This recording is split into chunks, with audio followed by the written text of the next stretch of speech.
Soy Omar Rincón Vanegas y los invito a que participen del curso Un Proyecto de Vida, algo real, algo que es cercano y algo que es muy práctico. Durante el curso tendrán la oportunidad de conocer cómo se elabora un proyecto de vida, cómo se diseña, qué lo compone, cuáles son los pasos y finalmente cómo tener algo que le dé un ejercicio, una ruta para su vida de lo que ustedes quieren llevar a cabo. Aquí pueden participar todos, todas, hombres, mujeres, jóvenes, adultos. ¿Por qué? Porque el proyecto de vida siempre es vigente, siempre es permanente. No para dentro de 1 año, 2 años, sino para toda la vida. Sean todas y todos bienvenidos aquí a su proyecto de vida. Más información en universidadposible.com. Y tú tampoco lo hagas. Este martes 17 de mayo, La Voz de América, órgano de comunicación financiado por el gobierno federal de los Estados Unidos, anunció que la administración de Joe Biden aliviará sus sanciones económicas contra el Poder Ejecutivo de Nicolás Maduro como gesto para que se reanuden las negociaciones políticas con la oposición en Ciudad de México. Señala además que los cambios en la política de sanciones permitirán a la empresa petrolera estadounidense Chevron negociar sus actividades potenciales para el futuro con la estatal PDVSA. Según reporta la agencia Associated Press, los anuncios de este martes también incluyen la remoción de la lista de sanciones individuales de Carlos Eric Malpica Flores, un exdirectivo de PDVSA y sobrino de la primera dama de Venezuela y dirigente del Partido Socialista Unido, Cilia Flores. Este medio señaló además que voceros de la Casa Blanca comentaron que Juan Guaidó solicitó la flexibilización de algunas sanciones como gestos para regresar a la mesa de negociaciones de Ciudad de México. El régimen de Maduro celebró la noticia, afirmando que aspira a que estas decisiones inicien el camino para el levantamiento absoluto de las sanciones ilícitas que, según Maduro, afectan a todo nuestro pueblo. Mientras la plataforma unitaria, a través de un comunicado, aseguró que no solicitaron la eliminación de sanciones personales como parte de una negociación con el régimen de Maduro. Según esa versión, el levantamiento de las sanciones a Malpica Flores sería una decisión unilateral de la Casa Blanca. Horas más tarde, la MUD, convertida ahora en plataforma unitaria, anunciaba el inicio de conversaciones formales con la representación del régimen de Nicolás Maduro para lograr la pronta reactivación del proceso de negociación en México. Así las cosas, No Callaré ha invitado a Carlos Blanco, consultor internacional, docente, articulista, analista político y escritor, para que nos ayude a entender hacia dónde va Venezuela. Bienvenido. Entonces, doctor Blanco, bienvenido de verdad por estar aquí con nosotros. ¿Hacia dónde va Venezuela? Muchas gracias. ¿Otra vez la misma historia? Mira, yo creo que en este momento todos los actores se están moviendo en órbitas, están cambiando de órbitas y están moviéndose para tratar de lograr alguna ventaja en la situación. Estados Unidos, obviamente, está atendiendo a sus intereses particulares y yo creo que uno de los intereses más importantes que tiene es tratar de aplacar los problemas que tiene en el mundo, Irán, Venezuela, Cuba, por los problemas domésticos. Estados Unidos está sometido a una situación económica muy compleja, una inflación que no se veía desde hace muchos años, los efectos del COVID han sido tremendos y la administración Biden está enfrentada a una elección en noviembre que no le promete ser fácil. Entonces creo que han privilegiado el frente interno y están tratando de aplacar fuegos hacia afuera. Y en este sentido, hay un obvio cambio de política hacia Venezuela y hacia el movimiento democrático venezolano. Si es cierto que los grupos opositores que están conversando con el régimen no solicitaron las sanciones, quiere decir que Estados Unidos está conversando directamente con Maduro y entendiéndose con Maduro alrededor de estos temas. En segundo lugar, creo que esta plataforma opositora carece de representación. O sea, ¿a quién representa esos delegados que van a México. ¿A quién? ¿Y a quiénes? Ya va. Ok, ajá, esa es la pregunta. ¿A quién representan? Obviamente dejaron de ejercer una representación que en el pasado tuvieron varios de esos partidos y ahora funcionan como franquicias que van a negociar a México con el régimen, patrocinados por Estados Unidos y otros países, en condiciones que uno no sabe, yo por lo menos no sé cuáles son, porque ¿qué están planteando?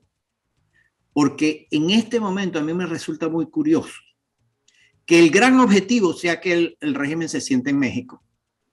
O sea, el objetivo no es la libertad de los presos políticos, no es la consecución de la libertad en Venezuela, no es, digamos, el conjunto de planteamientos que ha venido haciendo la oposición a lo largo de los años, unas elecciones libres, limpias, con un registro electoral, que voten la gente que está, los venezolanos que están dentro y fuera del país. Fuera del país hay 4 millones de votantes dentro de toda la diáspora.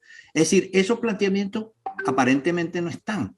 Y se puede repetir lo que yo creo que ha sido la experiencia a lo largo de estos años, que estos diálogos son instrumentos que el régimen usa para ganar tiempo, para fortalecerse, para obtener un barniz de bonancible, de negociadores, de gente de buenas intenciones. Y por el otro lado, o sea, ha cambiado la política de Estados Unidos, ha cambiado la política de este sector opositor, que ahora no tiene absolutamente ninguna pena en decir que está por el relajamiento de las sanciones, etcétera, etcétera, y está cambiando el régimen de Maduro. El régimen de Maduro está produciendo lo que yo he llamado una economía zombie.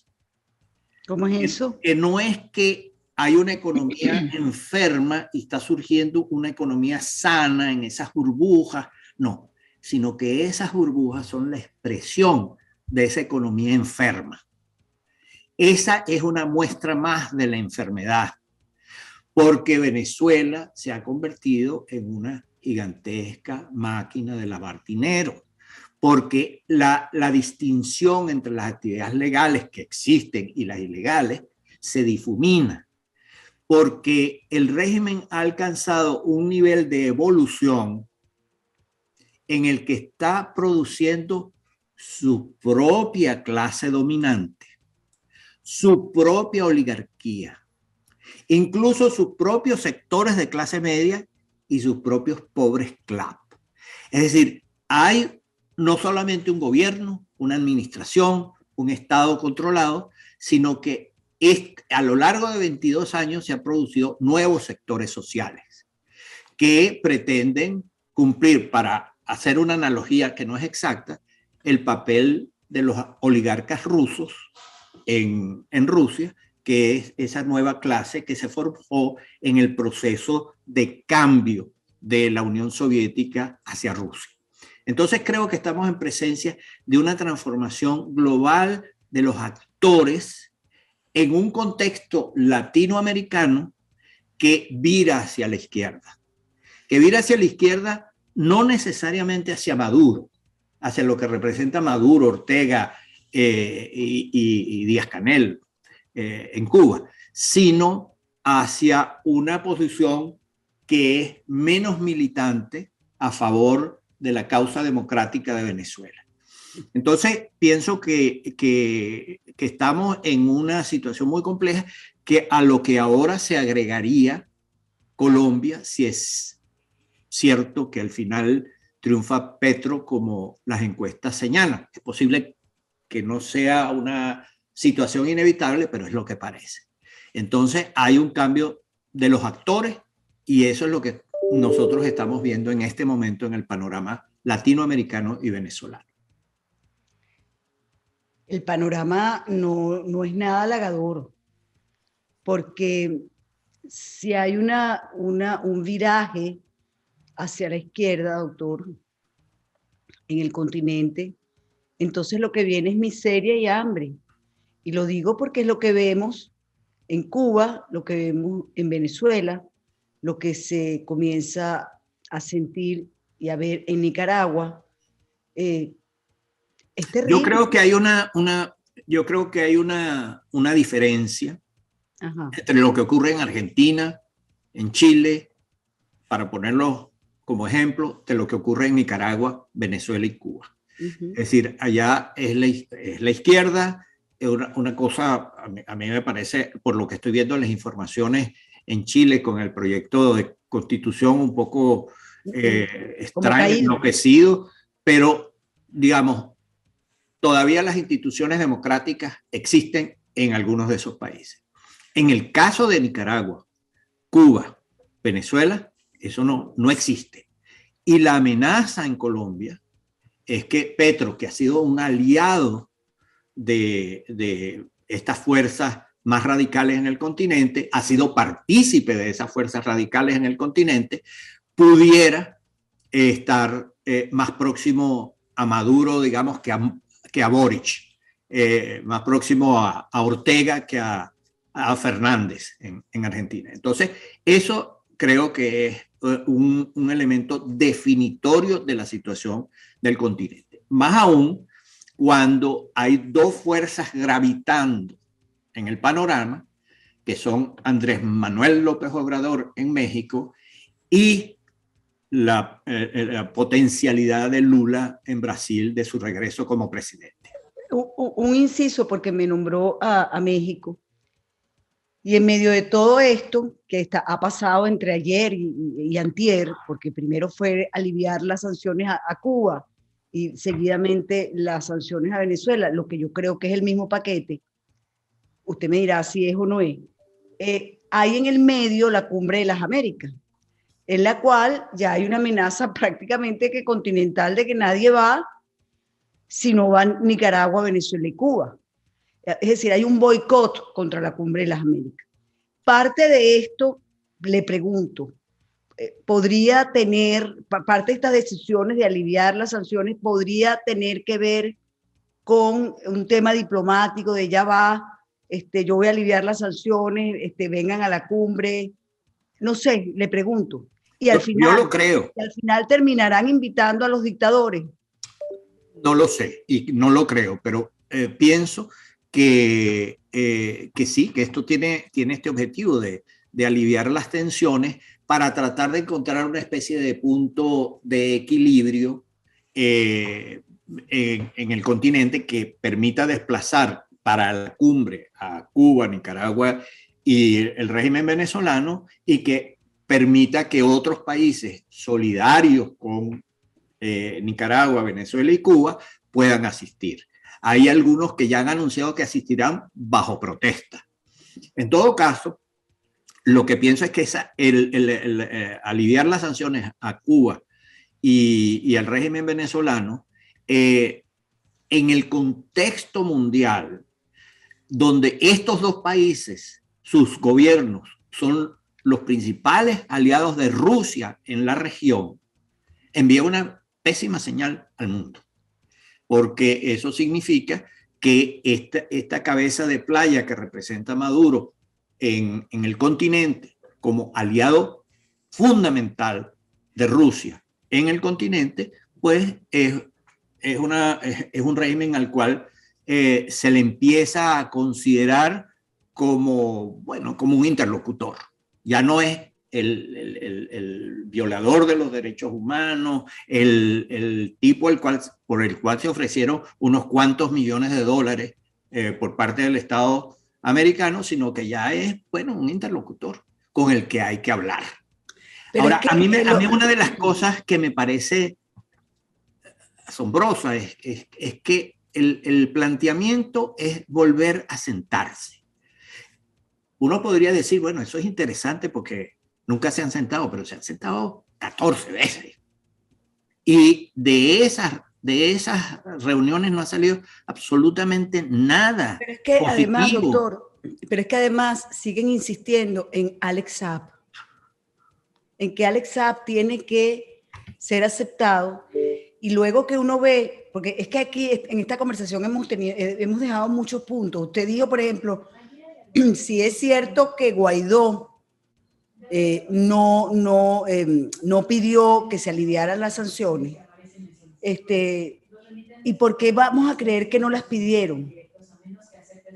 No, yo no estoy diciendo, yo digo, si no las pidió, o ese equipo que está allí, quiere decir que hay una relación directa entre el régimen de Maduro y Estados Unidos, que entonces, es que retomo, yo no tengo ninguna duda que también hay una relación directa con el gobierno de Maduro, pero yo tomo la información que sale en La Voz de América, que dice que hay voceros de la Casa Blanca que le comentaron a Associated Press que efectivamente fue el interinato el que pidió que se rebajaran las sanciones. Bueno, no es un secreto para nadie que varios jefes de esos partidos que participan en esa mesa han dicho públicamente que están en desacuerdo con las sanciones y que eso desde hace años lo vienen diciendo, pero antes no se atrevían a decirlo públicamente,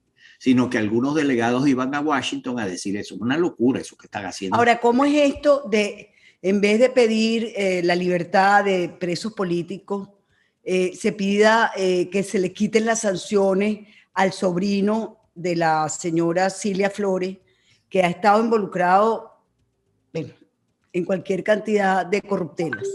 Mira, es que el país se volvió todo corrupto. No, para nada. Ah, no. Para nada.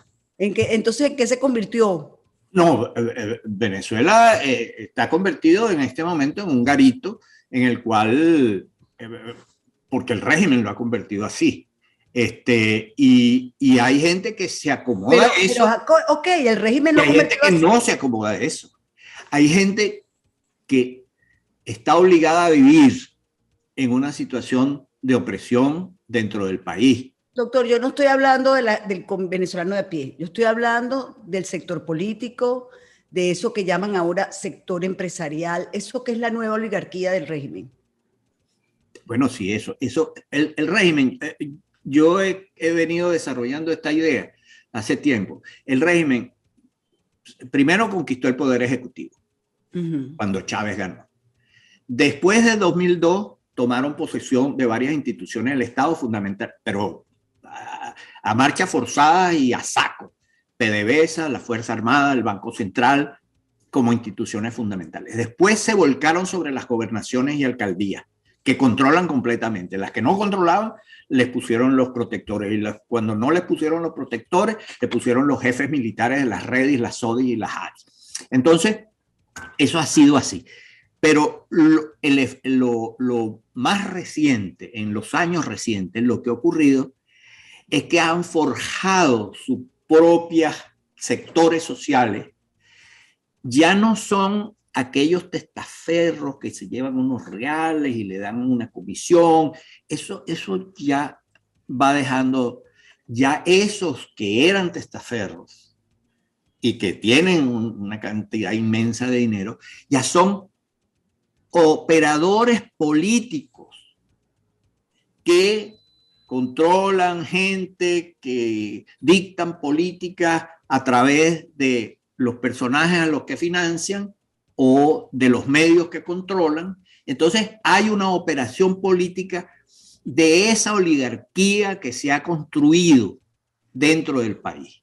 Y eso requiere no solamente ese sector empresarial que está boyante, que ha aparecido, vinculado en algunos casos importantes a dirigentes opositores o que han sido opositores a lo largo de los años, y también hay un sector político que ha decidido, sea por financiamiento, razones del financiamiento, sea porque dice, bueno, aquí llegó Maduro para quedarse para siempre y hay que aceptar eso sobre la base de un realismo absolutamente digamos, sin principios, y entonces van formando parte de ese tinglado, de ese sistema, y hay gente que piensa que eso va a durar para siempre.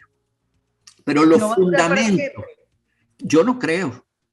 Yo no creo. Yo lo pregunto porque eso que hablamos de eso que me habla del realismo sin principio, La verdad es que lo cree muchísima gente en Venezuela.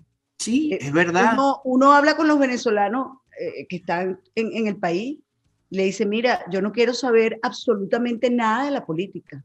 Y Yo eso, necesito sobrevivir. Yo y eso, necesito ir al concierto a distraerme. Yo necesito sonreír. eso es verdad. Eso es verdad.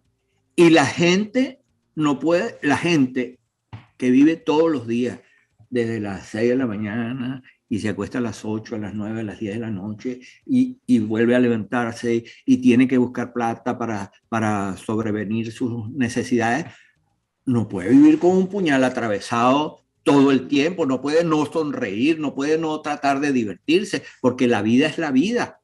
Claro. Y hay que buscarle las oportunidades a la vida. Pero ese descreimiento frente a la política y a los políticos que la gente tiene, que es una actitud que uno puede decir, bueno, eso es negativo, eso es que la gente se adaptó, la gente ya no quiere combatir. Eso no es cierto, porque no. esa misma gente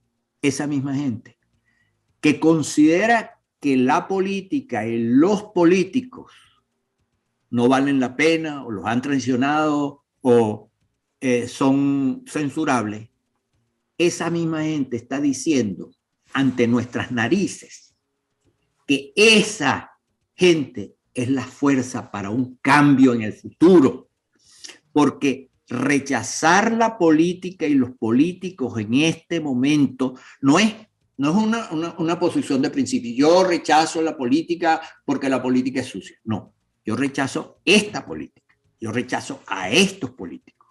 Y eso significa que cuando se abra una espita nuevamente, cuando a esa represa se le salga una rendijita, por ahí se va a colar la voluntad popular, como ha ocurrido ya en el pasado. Nosotros hemos vivido momentos en Venezuela en los que todo parece que se acabó. Yo me recuerdo aquel 2013, al final de 2013, aquel diciembre, tan terrible que fue después de tantas derrotas en 2012 y 2013. Y resulta que en enero de 2014 apareció un movimiento. Y fue el tema de la salida y fue todo aquello que se acabó por una negociación, otra negociación con el régimen. No de todos los participantes. No. Pero del principal. Del principal participante. De ese movimiento de la salida. Sí, yo creo que ahí hubo un factor que fue voluntad popular que tuvo una posición al principio muy firme, y su gente muy firme, pero hubo una ambigüedad de su dirigente y entonces aquello, pero digamos, no fueron los principales responsables. Ahí hubo todo un cerco de los factores políticos opositores en ese momento que no participaron en la salida para tratar de descabezar ese movimiento. Lo que quiero decir es que cuando la calma aparece como infinita, cuando la gente no ve soluciones ni posibilidades, no quiere decir que las aguas profundas estén tranquilas. ¿Por qué? Porque en Venezuela hay hambre, hay una pobreza inmensa, hay una desigualdad inmensa que ha crecido bajo el régimen chavista, hay una necesidad de libertad, aunque hay gente que dice que la libertad es una cosa secundaria, que a la gente lo que le interesa es el pan. Los ciudadanos siempre entienden que no hay pan sin libertad, no hay pan duradero sin libertad. Entonces, el tema de la libertad, que no es un problema filosófico para la mayoría de la gente, es el problema de poder respirar en paz, de poder reunir a la familia. No hay cosa más violenta para un ser humano que ver a su familia disgregada. No es la situación aquella en la que el hijo se fue a estudiar y el otro se fue a estudiar allá y entonces, bueno, es expresión de progreso, de avance. No. Además volvían. Es la situación de reventar los lazos familiares por un tiempo que no se sabe cuánto dura. Es reventar los lazos familiares incluso dentro de Venezuela, porque viajar de San Cristóbal a Caracas, de cualquier lado a cualquier otro, es cada vez más difícil. Pero es que todo eso, doctor, es parte del mismo proyecto. Para el comunismo lo importante no es la familia, ni la sociedad, es la revolución, es el poder. Y es que en Venezuela ha ocurrido una desintegración no solamente de la sociedad, del tejido social, de esa cosa que siempre hemos sido nosotros, digamos, muy amigueros, vamos a reunirnos, donde nos vemos el sábado, ese tipo de cosas, no solamente ha desaparecido. La realidad social de Venezuela es que su población es una población exiliada, afuera y adentro. Así es. Porque la situación interna ya sabemos cómo es. En segundo lugar, solamente una anécdota, tengo varios amigos maracuchos que se han mudado o zulianos, más que maracuchos, que se han mudado a Caracas y te dicen, aquí estoy en mi exilio caraqueño. Así es, porque como Caracas tiene una importancia geopolítica muy grande por razones obvias, entonces ya irse a Caracas no es el viaje a Caracas a visitar a la tía, la prima, no. Ya es otra cosa. Pero es que además se fueron huyendo de Lagunilla, otras poblaciones donde no hay luz 12 horas al día, donde todo escasea, más que en Caracas, por supuesto, muchísimo más. Así es. Han tenido que emigrar, efectivamente. Así es. La migración interna es un factor. El otro factor sumamente relevante es el tema del territorio, que obliga a esas migraciones. Es decir, ¿quién controla en qué parte del territorio del país? No es solamente eso que decimos, el ELN, la FARC, el narco minero, el narcotráfico, sino las pequeñas, pero poderosísimas, armadas, bandas que van controlando territorio. Si no es el Coqui, es el Tren de Aragua, si no es es el otro. Y entonces la paz criminal que se está imponiendo, que se ha impuesto en Venezuela, es una cosa absolutamente terrible porque no hay legalidad, todo depende del lugar donde estés y de las relaciones que tengas para tener una determinada situación de paz en tu barrio, en tu urbanización. Ahora, el otro elemento es que las instituciones del Estado están destruidas. Todas. Ahí no hay, o sea, uno piensa en la Asamblea Nacional del régimen y uno pensaría que esa Asamblea Nacional legisla, controla, fiscaliza. Nada, eso no existe. Eso no existe. No hablemos del Poder Judicial. El Poder Judicial funciona en Venezuela como el instrumento que es usado internacionalmente para rubricar las decisiones del Ejecutivo con apariencia legal. Es decir, cuando alguien pregunta, bueno, pero ¿por qué esto? No, eso lo decidió el Tribunal Supremo de Justicia, eso lo decidió la Corte tal o cual. Entonces, uno de los peores instrumentos de represión que hay, peores en el sentido que es más agresivo, más brutal, es el Poder Judicial en Venezuela. Es el Tribunal Supremo. Pero hablando del Poder Judicial, en Cuba se acaba de reformar el Código Penal y las penas, por ejemplo, al periodismo independiente son terribles. Sí, porque el fusilamiento, que había la esperanza de que se iba a eliminar, pues más bien se aumentaron causas para el fusilamiento.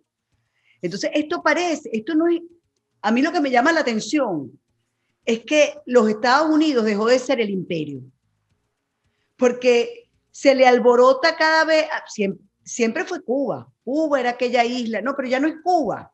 Ya es el continente completo. Ahora, mientras eso pasa, oímos y vemos y sabemos que China está ampliando sus lazos y solidificando sus relaciones con el Foro de Sao Paulo. No lo digo yo, lo dice la página del foro. Sin duda, sin Y lo duda. está haciendo porque va a invertir el doble de lo que ha invertido en el año 21, que fueron algo así como 420.000 millones de dólares. Quiere invertir el doble en este año, en el próximo. ¿Qué Así es, significa? y China, Entonces los Estados Unidos deja de ser lo que fue para el continente y ahora entró Rusia y nos invadió a través del comercio. yo creo que Estados Unidos, digamos, la relación de los poderes mundiales obviamente ha cambiado. El orden mundial Cambio. existió hasta hace unos años con, digamos, con el poder de Estados Unidos omnímodo, con la cierta contestación de la Unión Europea, y por allá con la emergencia de China, eso cambió. Eso cambió. Quizás la puntilla haya sido, o puede Entonces, haber sido, pero entonces la invasión rusa. entonces me viene esta pregunta, ¿cambió para dónde? Porque sabemos cuál es el gobierno chino. El gobierno chino es un gobierno absolutamente en lo político comunista. Sí, sí, sí. Okay. Entonces creo vamos hacia allá. No, yo creo que lo que ha ocurrido, yo no, la situación es muy cambiante. Yo lo que creo es que ese orden se derrumbó. ¿Que ese orden, perdón? Se derrumbó. Ah, okay. El orden que teníamos en el planeta se derrumbó. Porque la emergencia de China, las acciones de Rusia, la debilidad relativa de Estados Unidos en este mapa, la unificación de Europa, no solamente económica y políticamente, sino ahora en un plan beligerante frente a Rusia. Es decir, todos esos son datos nuevos que van a dar origen a un nuevo orden mundial, que no es solamente una asociación de países, de gobiernos, sino que hay nuevas estructuras económicas, nuevos actores. Cuando uno ve a Elon Musk comprando Twitter por 44 mil millones de dólares, eso está en veremos. Sí, veremos. Pero, o sea, esos son actores, o Mark Zuckerberg con Facebook, o los otros con Instagram. O sea, nosotros estamos viendo un cambio cuya dirección nosotros no sabemos a dónde va a llegar exactamente. Porque incluso cuando uno puede pensar que los republicanos en Estados Unidos avancen ahora en noviembre en las elecciones para el Congreso, y eso significa el preludio de un posible triunfo republicano dentro de más de un par de años. Uno de esas predicciones no las puede hacer todavía, porque el Trump de ayer no será el Trump dentro de 4 años. Puede ser mejor o puede ser peor. Pero puede haber otro. O puede haber otro republicano. O puede el país reaccionar en un sentido diferente frente a estos hechos que están ocurriendo de racismo, de violencia, etc. Entonces, están las cartas en el aire, no solamente en Estados Unidos, sino en el mundo. ¿Cuál será el desenlace de la guerra, de la invasión miserable de Rusia a Ucrania? Entonces, yo creo que lo que se puede decir con más seguridad es que hay un orden mundial que se derrumbó y hay un orden mundial que emergerá. Y que emergerá no solamente en el campo político y económico, como ya dije, sino en el orden cultural, con nuevos factores y actores en ese terreno. Ahora, para nuestra realidad venezolana, yo pienso que una idea que no terminé antes, que esa crítica a la política y a los políticos no es una crítica a toda la política y a todos los políticos, sino es un desapego de los de abajo respecto de los de arriba. Pero eso es una fuerza que está allí. Pero mire, es una fuerza que quien la interprete, quien la movilice, se volverá un torrente imbatible. Puede ser derrotado porque ha sido derrotado antes, en otros eventos, en 2014, 2017, 2019, pero eso vuelve y va a volver de la mano de quienes entiendan que el país necesita recuperar su libertad y que esa libertad no pasa por ponerse más cómodos dentro de la situación, sino de rescatar definitivamente la libertad. ¿Es eso posible? Yo creo que es posible. ¿Inevitable? No.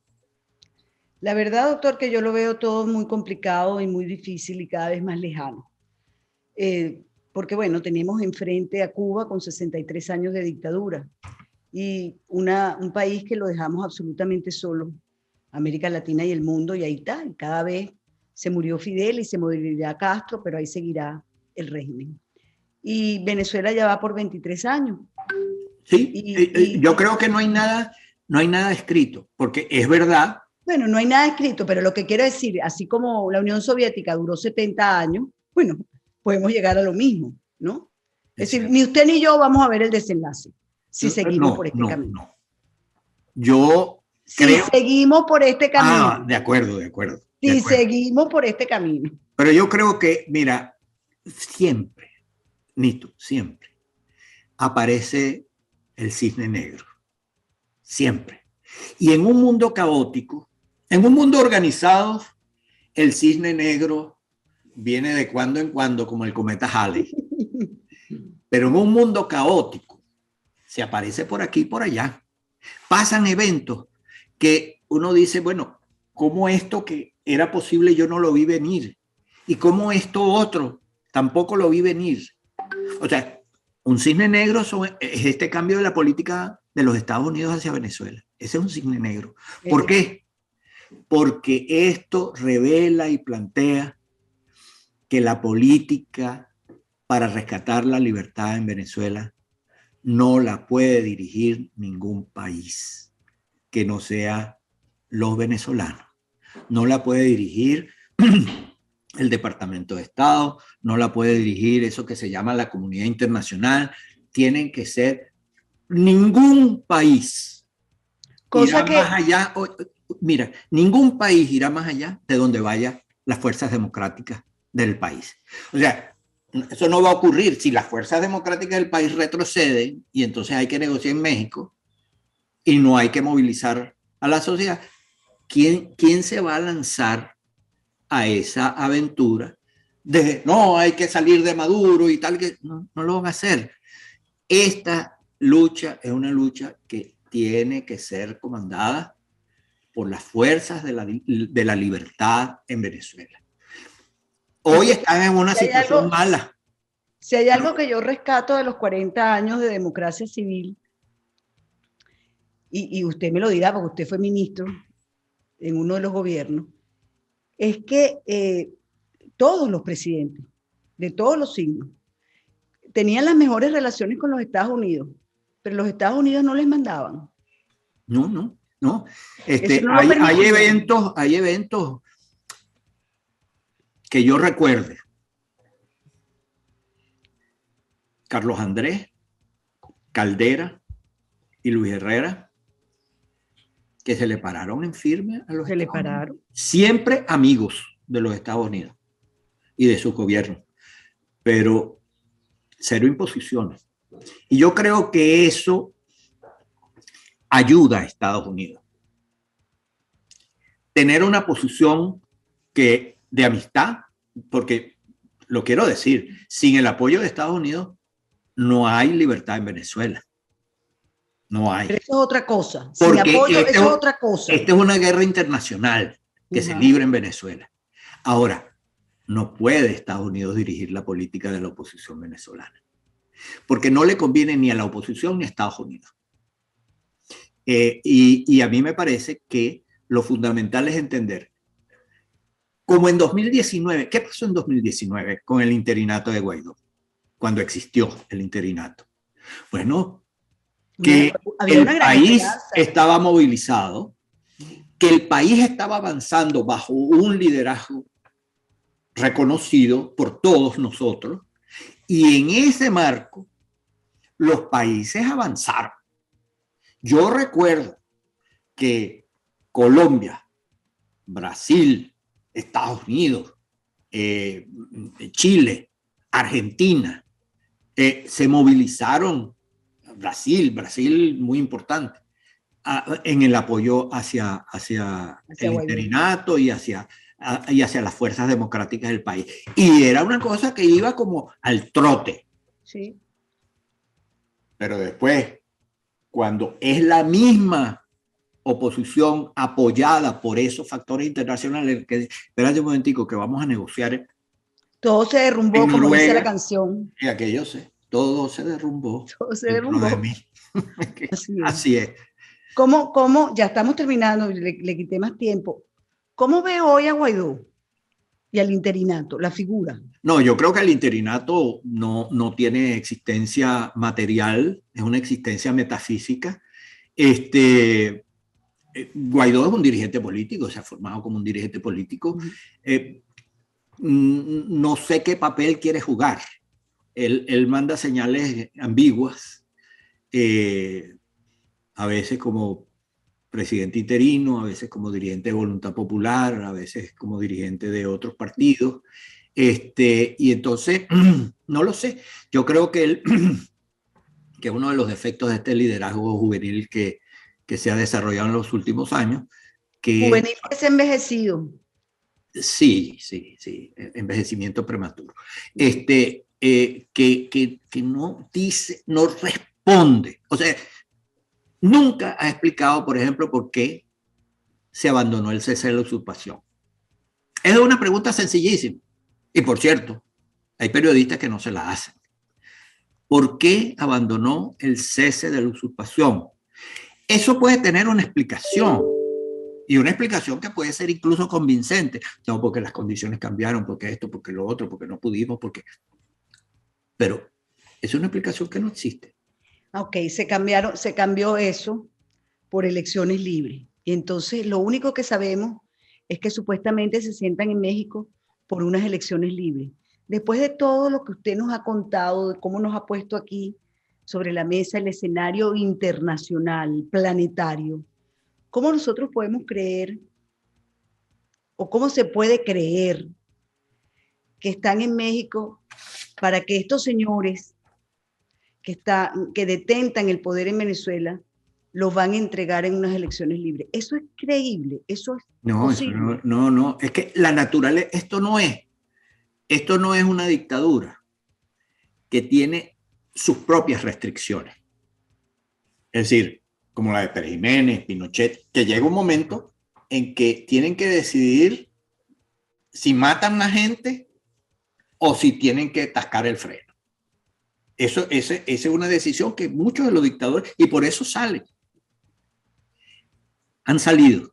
Exacto. Esto no es así. Esto no es que Maduro, si a Maduro se le ocurriera, en serio, bueno, vamos a negociar, vamos a ver si unas elecciones, porque yo quiero irme a disfrutar esto en Varadero o allá en Moscú. No lo dejan, porque esto es una operación de la cual él es un primus inter pares, pero él no es el que manda. Hay un conglomerado de accionistas que son los dueños del negocio. Él tiene una parte, pero no tiene toda. Entonces, el tema es que es un tipo de régimen como este y los regímenes similares como el cubano no están dispuestos a negociar su salida. Están dispuestos a negociar muchas cosas, lo cual se está demostrando. Están dispuestos a ceder aquí, a ceder allá, soltar 3 presos, abrir la dolarización perversa de la economía que permite pero las remesas. Eso los beneficia a ellos, no a los pueblos. Bueno, beneficia a mucha gente que tú puedes enviarle unos dólares para que Esos dólares hagan sus necesidades. Fundamental y se quedan con una tajada. Pero el grueso de eso es el lavado de dinero. Llegar con una maleta llena de dólares y lavarlo en el sistema financiero que le es propio. Entonces, yo creo que nosotros tenemos que entender muy bien que en Venezuela se libra una guerra internacional con actores internacionales y que es una guerra que los venezolanos debemos dirigir, pero solo no podemos. Yo quisiera darte unos datos que tengo aquí, me los proporcionó un técnico electoral de primera, que es Humberto Villalobos, que es lo siguiente. Hay 4 millones de venezolanos inscritos en el CNE en Venezuela que están en el exterior. Hay 3 millones de venezolanos cedulados menores de 29 años que no están inscritos en el registro electoral. 9 millones de venezolanos en el registro electoral fueron migrados sin solicitarlo desde 1998. Entonces, ¿cómo puedes tener tú pensar en unas elecciones que no tenga como primer punto la actualización del registro electoral? Ver dónde están los ciudadanos que tienen derecho a votar. Admitir que porque es un derecho constitucional para determinada elección de presidente de la República en primer lugar, que los ciudadanos venezolanos, los 4 millones que tienen derecho a votar, que están en el exterior, voten. O sea, estamos hablando de cifras que no solamente definen el panorama electoral, el resultado electoral. Bueno, es que estamos hablando de 9, 3, 4, estamos hablando de 16 millones. No, en realidad